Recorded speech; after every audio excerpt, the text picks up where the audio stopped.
Bismillaahi Raxmaani Raxiim.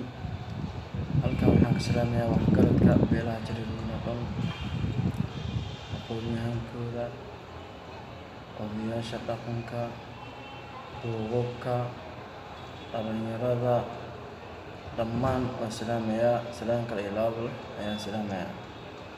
Salaan bacdigeed waxaan leeyahay walaalayaal,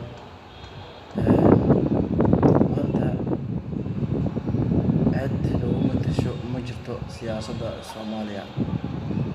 Waxaan leeyahay waxgaradka beelaha Jareerweyne iyo aqoon-yahankooda waa in isku tashataan ood samaysataan maamul goboleed ka turjuma dadkiina iyo diintiina, dhulkiinaba, iyo ciyaalkiina iyo mustaqbalkiina dambe.